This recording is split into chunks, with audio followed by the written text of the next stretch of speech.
জামায়াতের আমির ডক্টর শফিকুর রহমান সাহেব ওনার দলের সংসদ সদস্যদেরকে ডেকে নৈতিক বিষয়ে সতর্ক থাকার কথা মনে করিয়ে দিয়েছেন। সাথে এও বলেছেন যে আর্থিক এবং অন্যান্য প্রলোভন থেকে যেন দূরে থাকেন। সেই জন্য জামায়াতের আমিরকে সাধুবাদ জানাই। আমার মনে হয় এটা একটা সময় উপযোগী কাজ হয়েছে, কারণ রিসেন্টলি জামায়াতের নেতাদের বিরুদ্ধে যেভাবে নানা রকম কেলেঙ্কারির ঘটনা ঘটছে সেটা খুবই দুঃখজনক এবং উদ্বেগজনক। তা আগে জামায়াত সম্বন্ধে সত্যিকার অর্থে আমাদের ধারণা অনেক বেশি উঁচু ছিল।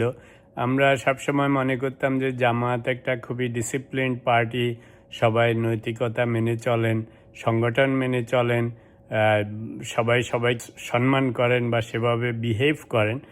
কিন্তু গত 16-18 মাসে যা দেখলাম জামায়াত সম্বন্ধে, এতে বেশিরভাগ মানুষই খুব ডিসঅ্যাপয়েন্টেড। মানে হেন কিছু নাই যে জামায়াতের নেতা নেত্রীদের থেকে দেখা যায়নি। সাথে জামায়াতের যে আনরেকগনাইজড ছাত্র সংগঠন, ছাত্র শিবিরের যে সমস্ত কথাবার্তা, যে সমস্ত ভাষা আমরা শুনি বিভিন্ন ইউনিভার্সিটি থেকে বা তাদের যে সমস্ত লিডারদের, সেটাও মানুষ কখনো এক্সপেক্ট করেনি।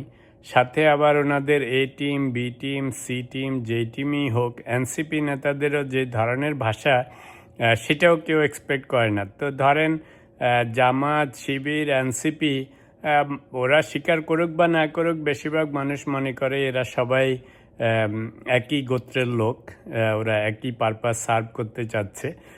তো এই সবারই যে বিহেভিয়ার আমরা গত দুই বছরে দেখেছি, এটা একদমই আনবিলিভেবল। এমতাবস্থায় জামায়াতের নেতা শফিকুর রহমান সাহেব এই যে ব্যবস্থাটা নিয়েছেন, এটা খুবই ভালো হয়েছে। জামায়াত সম্বন্ধে আগে শুধু বেশিরভাগ যেটা আমরা শুনতাম সেটা ছিল সেই যুদ্ধের সময়কার ওনাদের রাজাকার, আলবদর, আলশামস, এই সমস্ত কথাবার্তা শোনা যেত, খারাপ কথা। তা আমরা ভেবেছিলাম যে জামায়াত অনেক ভালো, অনেক অর্গানাইজড, অনেক ডিসিপ্লিনড, কিন্তু এবার ওনাদের সমস্ত রেপুটেশন চলে গেছে। সাধারণ মানুষের তুলনায় ওনাদের রেপুটেশন বেশি খারাপ। এখনও সময় আছে। শুধু নিজেদের সংসদ সদস্যদের বললে হবে না, যে অন্যান্য দল যেমন ওদের শিবির, এনসিপি, এদের সবাইকেই জামায়াতের কেন্দ্রীয় কমিটি মাঝে মাঝে ডেকে কন্ট্রোলে আনতে হবে। কারণ এরা বাংলাদেশের যে সুন্দর সভ্য সংস্কৃতি, সুন্দর ভাষা, সেগুলি সব নষ্ট করে ফেলতেছে। রাজনীতি তো আর একদিনের না, এগুলি মানুষের মাথায় থাকবে।